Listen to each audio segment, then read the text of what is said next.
Now that Jesus has taken his first step into the public ministry at Cana, he will go into Jerusalem for a very public and dynamic display of his zeal and authority. So just prior to this, he went to Cana. We see where he turned the water into wine, and that was his divine nature. Like I said, John shows Jesus as being both. So first, divine nature, the power of the miracle, and now it's a human nature, something we all can relate with. We're all passionate or zealous about something in our lives, and we take it very seriously. And where we see Jesus being very zealous or taking very passionate about worship.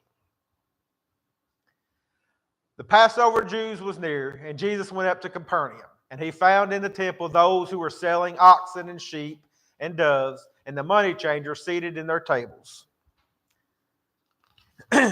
Even though Jerusalem is south of Galilee, a person was said to go up to Jerusalem. This is because this was the holy city. This is the temple of God. It's also set on a little bit of a hill, but also because it was a holy city, it was always said, we're going up to Jerusalem. Jews from everywhere gathered at Jerusalem for the feast of Passover. And the temple center housed the Holy of Holies, where only the high priest could enter once a year on a yearly basis. And here we can kind of see, gives you an idea. This is what the temple would have looked like in Jesus' time. You see the courtyard of the Gentiles on the outside, and then just inside that, as we'll get a closer look here in a little bit, there'll be the court of the women, and then the men's court, and then the priest's court inside that. And then that little structure right in the center would be where the Holy of Holies was located. The temple was segregated by a series of walls, courtyards that separated priests from people, the men from the women, and the Jews from the Gentile converts. The court of the Gentiles was symbolically the entrance court where all nations could gather and pray together to the God of all nations. So the courtyard, that's why it was so big. That way everybody could gather there and they could all pray together.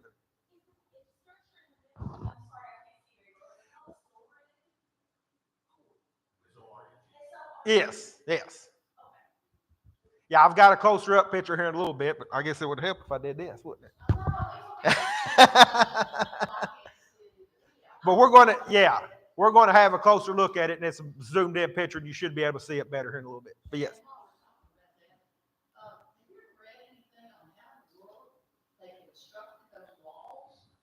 You mean as far as the sheer weight of the blocks? It's like the Egyptians, the moving those big, huge things. I mean, it's just the sheer brute force mechanics and pendulums and things like it. Yeah. But the scientists have tried to do it, but when they put the weight of some of the stones that the Egyptians used, the rollers that they say would roll on, the weight is crushed. So they really still to this day really struggle with how in the world they did this thing.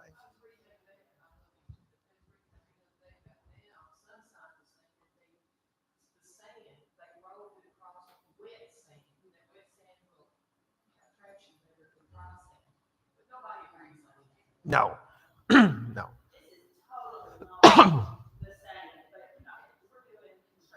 Mm-hmm.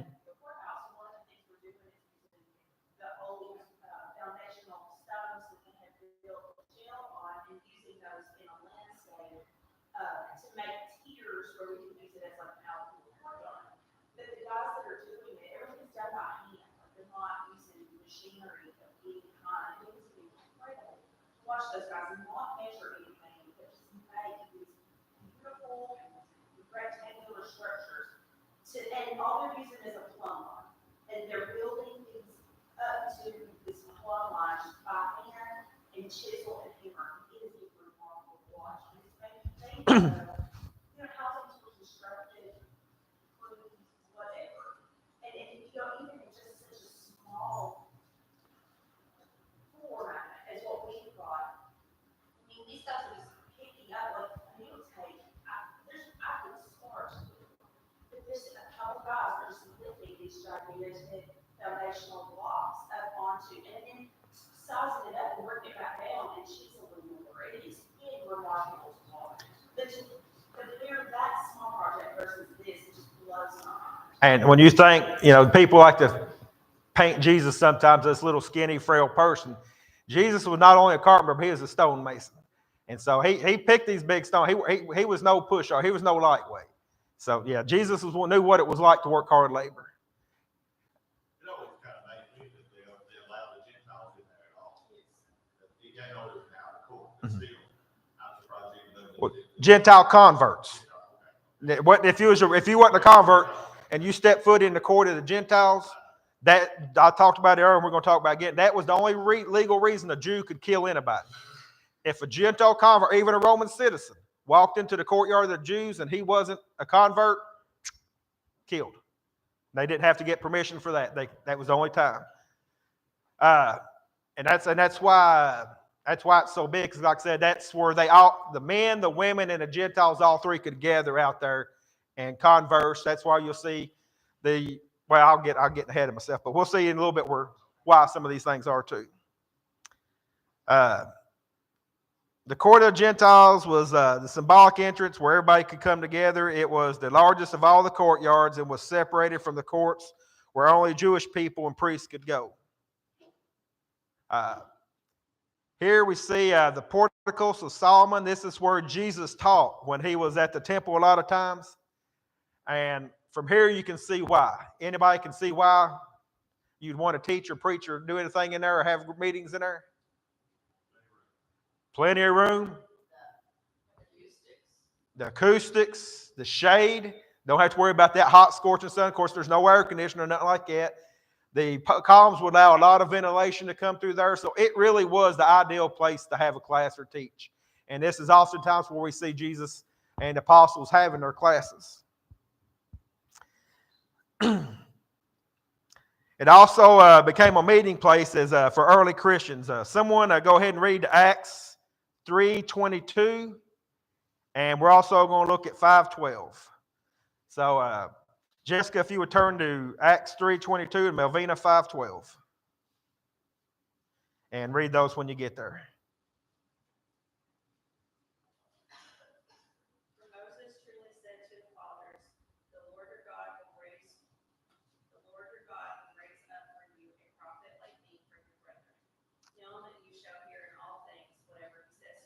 I guess I wrote down the wrong verse. I'm sorry about that. Go ahead and read the other one. And through the hands of the apostles, many signs and wonders were done among the people, and they were all with one accord in Solomon's porch.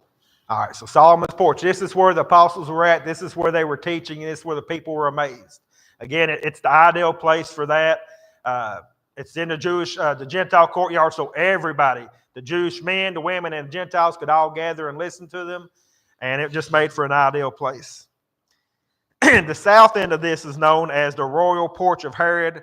This is where Jesus sat among the doctors of the law when he was 12. You remember when his parents were going back home and, well, wait a minute, he ain't here. Where is he? They went back, and this is where they found him in one of these, sitting with the other people discussing it. Here's the temple area. You can kind of see inside of it a little bit.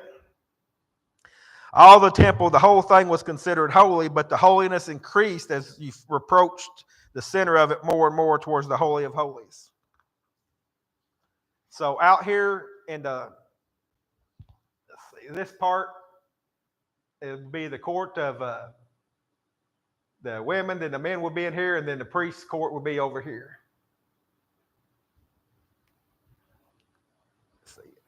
Yeah, it's maybe a little bit better picture there. But yeah, that Sorg, you can see that's pointing there towards the Jewish area of the temple where the Jewish nation would gather. There are 8 entrances into the temple, each with their own significance. For example, the pilgrim gate led to the court of the Gentiles where they would come in during visit. There's give you a perspective of what these gates would look like. And I'm trying to remember, I think these gates were like 30 or 40 foot tall. So this is, put in perspective how big this wall is. If you can imagine those gates being about 40 foot tall, you can imagine how high this wall was. There was a large pool of water where when the pilgrims would come in from their travels, they would enter this water to cleanse themselves. to wash themselves off before entering into the temple. The pilgrim road led from the pool of Siloam to the steps leading to the gate of pilgrimage, about 1/3 mile. It was there where Peter preached his first sermon in Acts 2:38, when the people said, what shall we do? When they were pricked to the heart, one of these places is where Peter was preaching this at. People that were said they were baptized is probably in one of these pools that Peter and the apostles did the baptizing in. The historian Josephus claims that, depending on the years, anywhere from 1 to 4 million pilgrims visited the temple at Jerusalem each year. Now think about that. I mean, back then, traveling being what it was, the difficulty being what it was, up to 4 million people made this journey every year to worship here at the temple. I mean, that's something.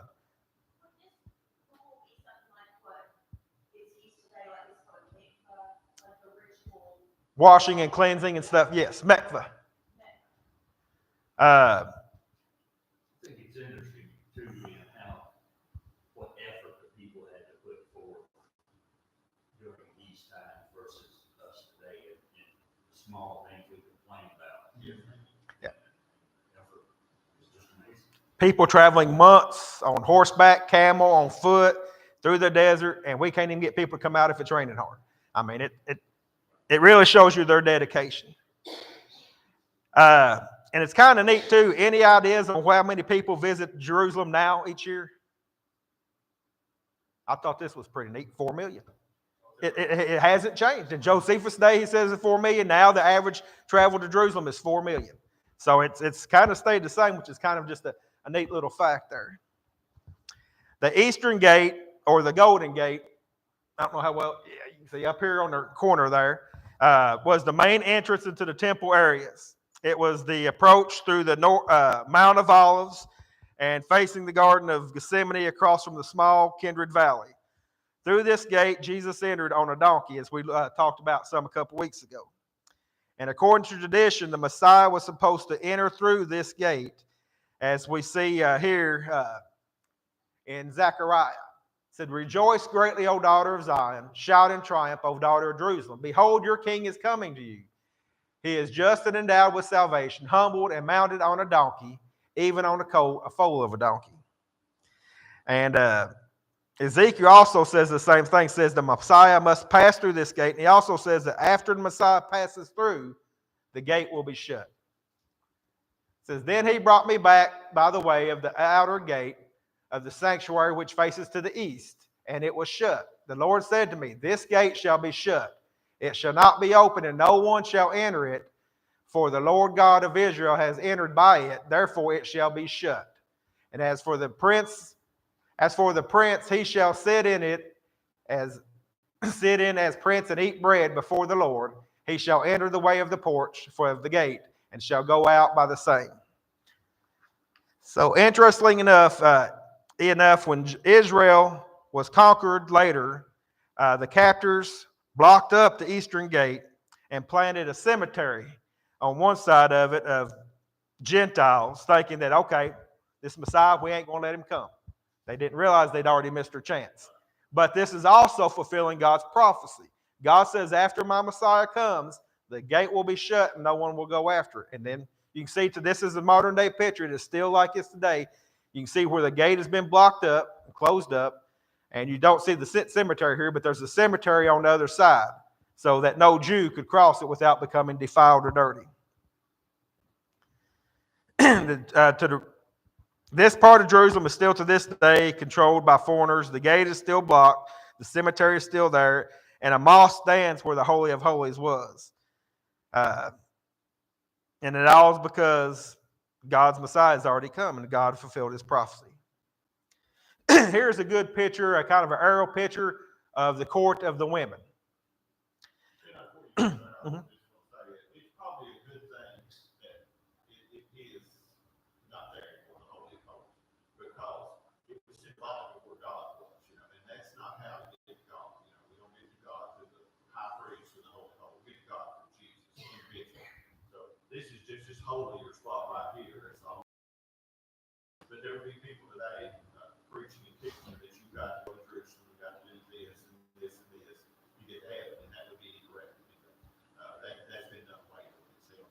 And if the ark was still there, people would be going down and worshiping the ark. That's the same reason that God had to destroy the serpent because that he made on the pole, because people started worshiping it. He had to hide Moses' bones and wouldn't let the devil have access to them because he knew that they'll worship Moses' bones. We are very fickle people, and we'll fixate on objects rather than the person that the worship is supposed to be.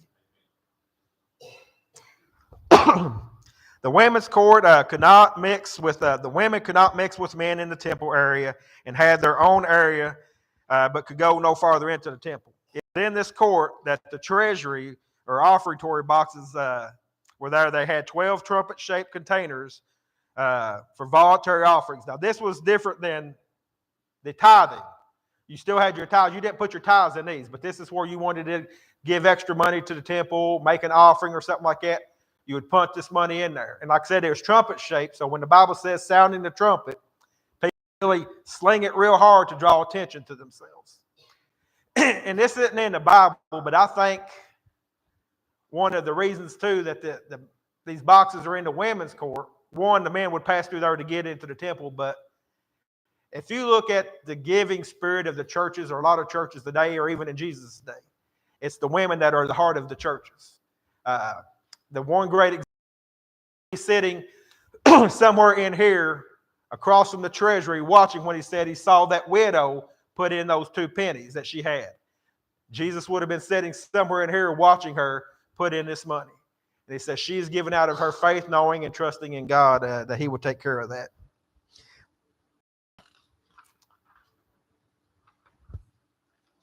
And we're going over all this to just try to give you some content whenever we talk about Jesus cleansing the temple stuff here in a little bit.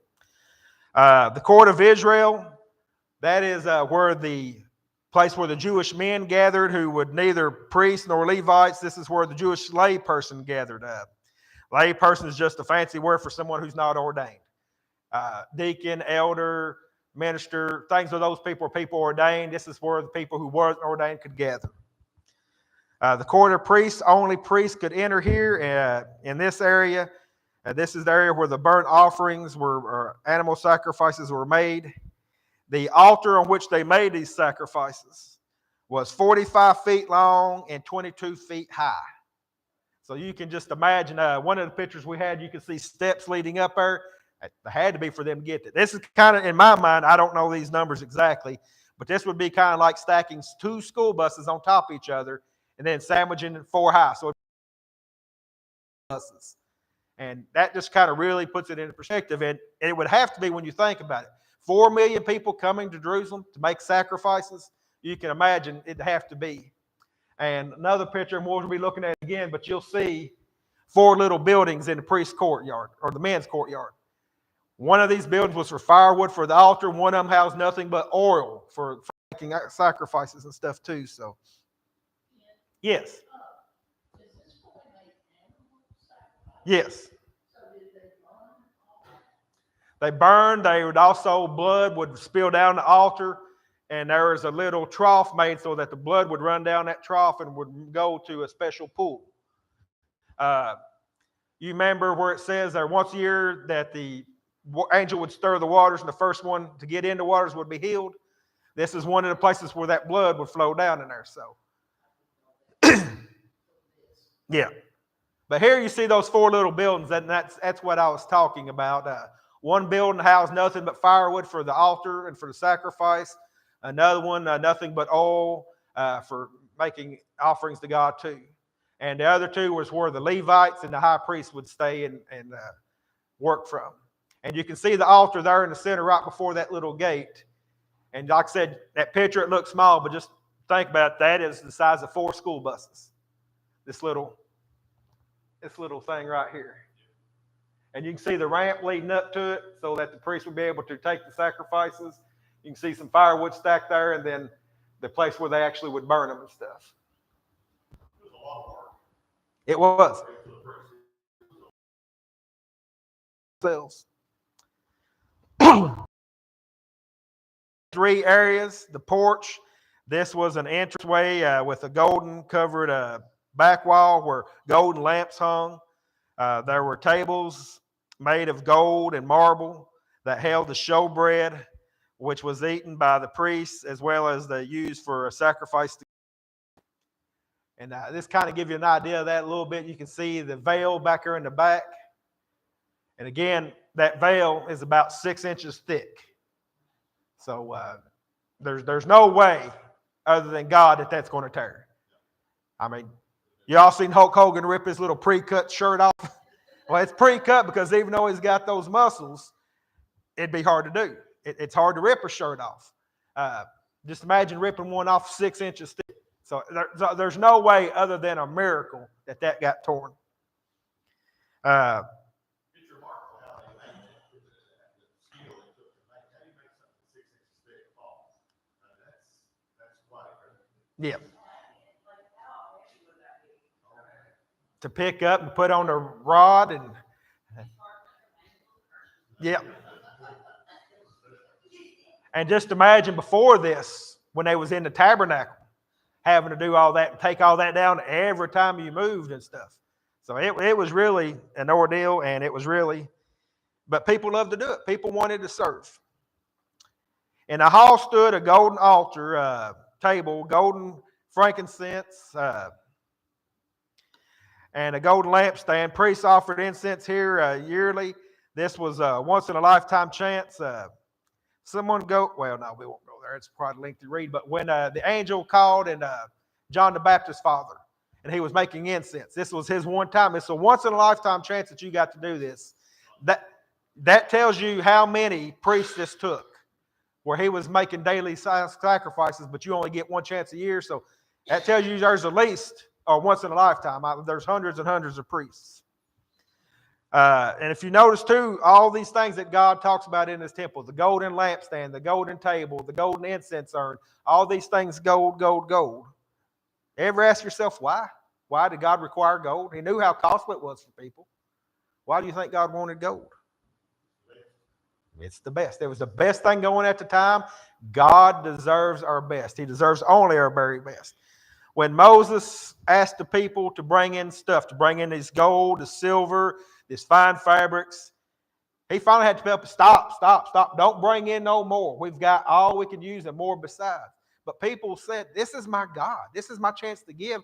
I want to give to him the very best. Yes. You can be purified. All the different things, impurities can be taken out of it. But God only deserves our best. And all too often we try to give God our silver or bronze or copper. We've got to realize God desires gold. He desires our very best. And we should always strive to give him that. Yeah, I've seen some of those shipwrecks recovered, and they would bring those gold chains out, and they look like they're good. Yes. They've been laying in the bottom of the ocean for 500 years.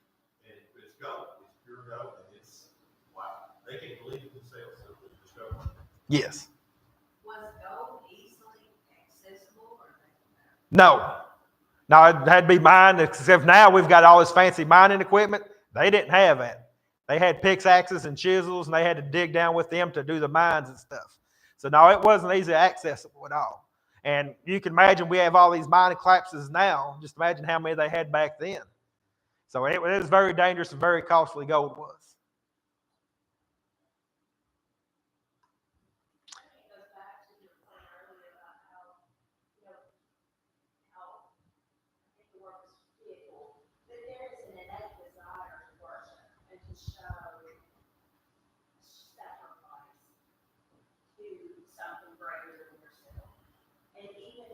Placed amongst the statues and the bones or whatever, that desire is still there in all of this, and it still exists today.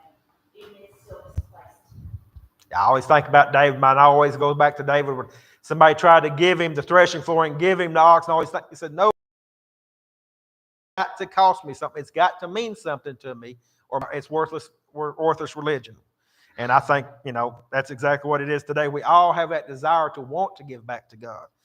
I kin it back to when we're parents and we want to make all these little cards for our parents and grandparents. We want to give them all these little things. It makes us happy. It makes us joyful. And that's the way it should still be with God. There's a lot of things about other religions that we don't understand because we don't practice. I think it's all done in a very sensing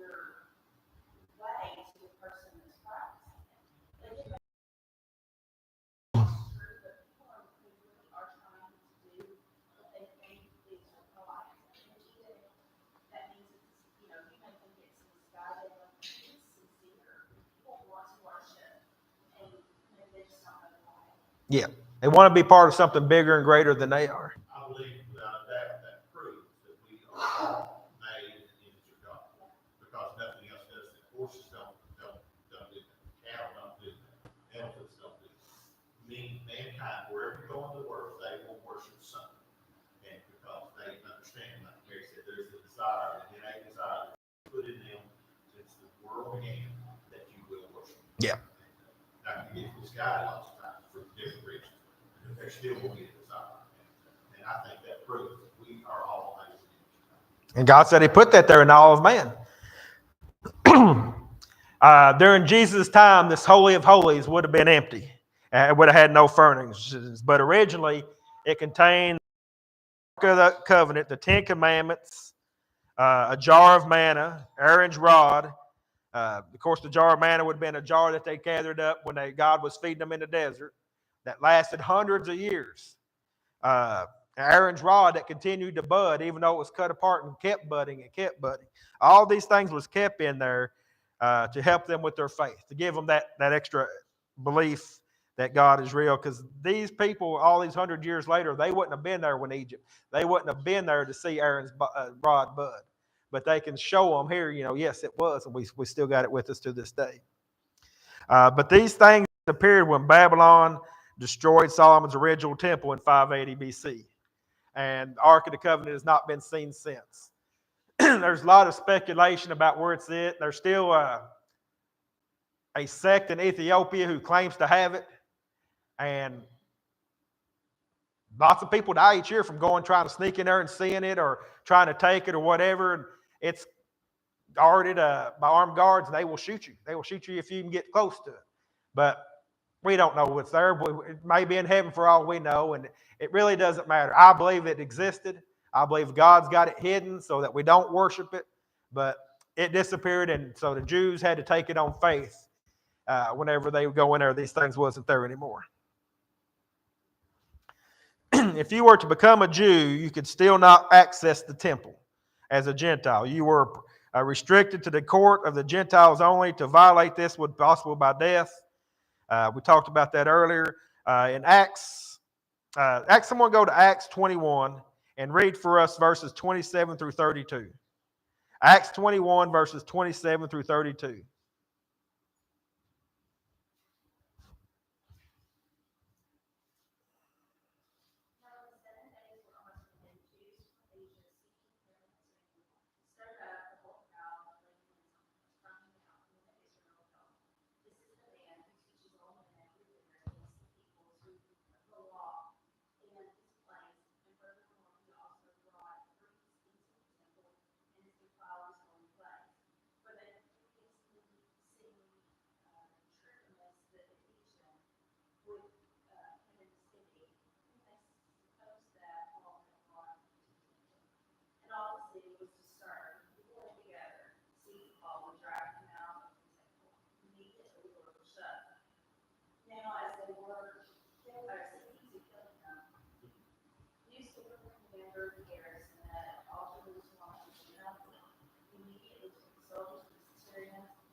Okay, so here, because of what I said, they were going to kill Paul and these men because they said Paul has brought these Gentiles, unconverted Gentiles, into the temple, into the court of the Gentiles. So that was their charge, and that was their way to kill him. And legally, they could have been if the Roman soldiers hadn't showed up in time. But they showed up in time and was able to stop it. We're going to get a closer look at it here in a second. But before we move on, you see this right here? This is Antonia Fortress, named after Herod's friend, Marcus Antony. It housed 600 Roman, you can kind of see it over in the far corner too, 600 Roman soldiers, and had underground passages that led to the courtyard of the Gentiles. So that's how the Roman soldiers got there so quick. They heard this uproar. They're right there, literally feet from it. They come in there to see what was going on. But you notice they waited till they pulled them out of the courtyard before they entered. They didn't enter into the courtyard, or it would just cause the absolute riot. But But like I said, he kept 600 soldiers. Right there, you can see it better. He kept 600 soldiers right there stationed in that could be there at a moment's notice to put down any rebellion, any kind of mob or anything like that. Also, the Romans had abolished the role of king in Israel and allowed the high priest to continue by appointment and approval only of Roman leadership. And the Roman leadership had such control over it that the robes that the high priest wore and their garments were kept under lock and key in a tower in this fortress. And they only allowed the high priest access to them for high holy days. That way the priest could not be lifted up and, stir a falling. So it's their way of kind of keeping them in check and letting you know, hey, you can only go as far as we let you with this leash. So that's kind of a sad state of affairs. The high priest was no longer appointed by God or picked by God. It was whoever gave the Romans the highest bribe. This area here too is also where Jesus was questioned by Pilate and then tortured by the Roman soldiers before being handed back to the Jewish leaders. So here in this little fortress is where all that took place, where our Savior was mercilessly flogged and beaten and made fun of. And then here in the court of Gentiles, this is also where the temple tax was collected before Passover. Everyone 20 years and up had to pay the temple tax. These coming from afar had to have their money exchanged to pay the temple tax because they only selected one. And this is also where the animals and the sacrifices were kept here in the court of the Gentiles. Originally, this all took place outside of the temple, but now had been moved here into this inside so that the Jewish leaders of the Pharisees and priests could collect exorbitant money. You had to, before you could buy it outside and whatever kind of money you had, whatever the city had, but here you had to change it into the temple money system. So they made money hand over fist. And they brought them in here so that they had a monopoly over the animals. You couldn't go to the local farmer and buy his cheaper. You had to buy what they had inside here in the temple or they would reject it. You could bring your own, but they would find some pretense. Well, it's got a spot right here. We can't accept that. And so it had been turned into money working schemes. And the priest's thinking was, well, since this only affected the Gentiles because it was in the Gentiles' court and made the priests literally billions in money each year, which would be billions for us, but what billions back then? They figured, well, don't bother us. It bothers Gentiles. We don't care about them anyway, even though they're converted. But what they failed to realize is that the whole temple is God's temple. What affects and defiles one part of the temple affects and defiles the whole temple as a whole. And that's what Jesus was so upset about. And that's where we're going to pick back up here when we start back with our reading. So here we see Jesus come in, just a little image of kind of put in your mind what perhaps it would look like. But Jesus made this scourge, this whip, and started overturning these tables and driving these people out. So, for those who say Jesus was meek and mild, someone rolls up on me with a whip and starts beating me, I'm probably going to have something to say with it. But now if I think it's going to get worse if I do, I might just go along with it. But Jesus was no mealy person. We'll go ahead and read a couple of slides here. If Don, you want to start us off? And he made smells of cords and drove them out of the temple with sheep and oxen and poured out the coin of the money changers and overturned their tables. Boo?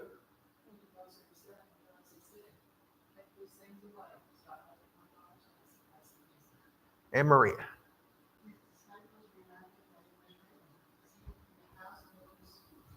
All right. Jesus forces the merchant and their goods out of the temple area. He runs it all out. He cleans it all up. Like I said, people often think of Jesus as a friend of children, and he was, a suffering Savior, and he was, but he was also a man, and not only that, but a man's man. And in this scene, he demonstrates that not only the righteous anger in defending what is proper, but also his physical power and presence. That's why you don't see the temple guards running up trying to stop him or whatever, because they was a little taken back by this too. Notice Notice no one stood in his way or stood up to him. He was 30 years old, with a couple of decades of hard labor in wood and stone, meant he was no weakling at all. He was certainly not afraid. And Isaiah says, he was not beautiful. He was not something that we'd be attracted to him and think, oh, what a pretty man.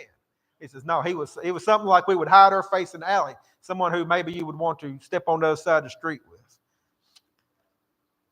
In this scene, we see Jesus show us his humanity, and his religious zeal and passion moved him to righteous anger and indignation towards those who were wrong, those who had perverted his Father's worship. This is very human reaction to injustice and impurity. I don't disagree, but he also was God too. Yes. He was with him, so it's going to happen. Yeah. We're going to read a couple more slides here. Linda, you want to pick it back up here? I read this one.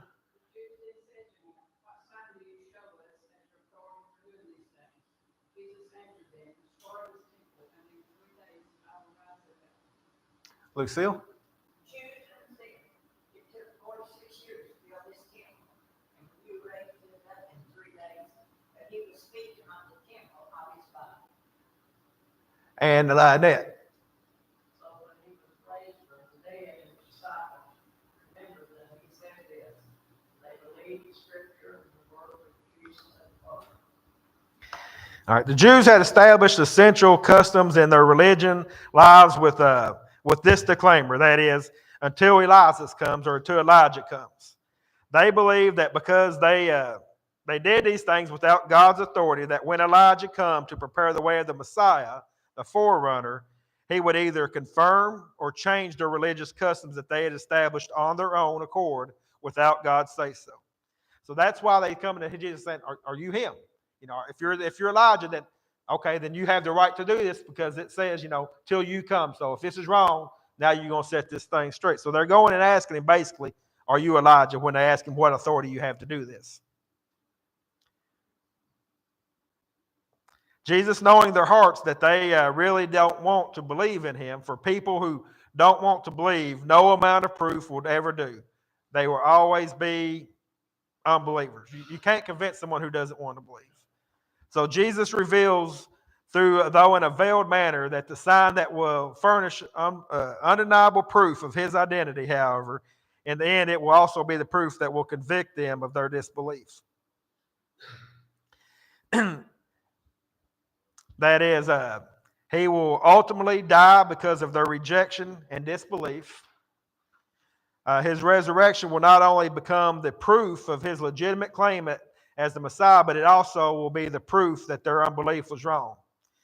And of course, the prophecy made were about the destruction of his body, and it is also a resurrection, as well as the destruction of the city of the temple, were fulfilled first through his death and burial and resurrection, and after only 3 years after that. Next, in AD 70, the Roman army laid siege to the city and eventually killed most of the inhabitants. Josephus says that 1,100,100 people were killed by the Romans during this siege. So, I mean, that's some pretty big numbers. That's some pretty big bloodshed. And took the city apart literally stone by stone. Jesus said, you won't see one wall that's stacked. And they wasn't. The Romans took it apart stone by stone and scattered it throughout there.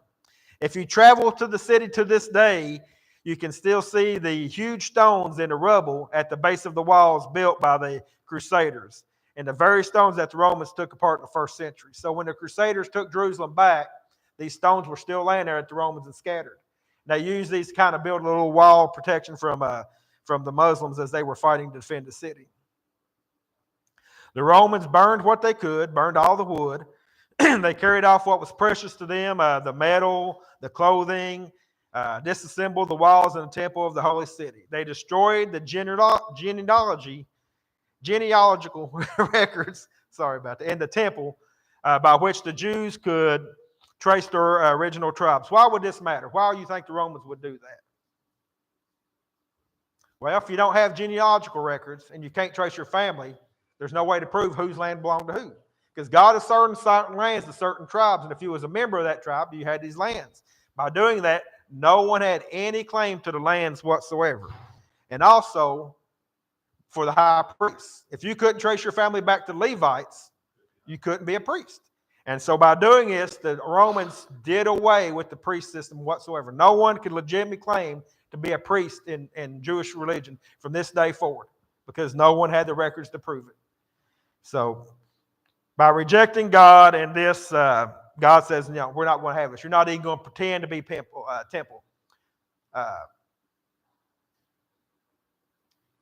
I can't remember, it escapes me, but one of the prophets in the Bible says, God says, just nail the door shut. Don't even pretend to have church. Just close. I would rather you shut these doors down than offer this type of faith. And this is basically what God did. God closed the doors of a church. He closed this wall up, this gate up. He tore the temple down. He destroyed the records of the priests. God says, we're not doing this anymore. This is my son. Hear you now him. And that's where we'll wrap up here, and that's where we'll pick back up next year. I think it's well that God, that the Romans did do that as far as theological stuff, because then it does not matter what nationality you are or what race you are with God. That does not matter. Who is my parents, your grandparents, that doesn't matter at all. What matters is your heart with God. Whoever you are. And we all have equal access to it. And that's why the temple curse is tore in half. God said, we don't need that no more. We're not doing it. We've all got one high priest. Thank you.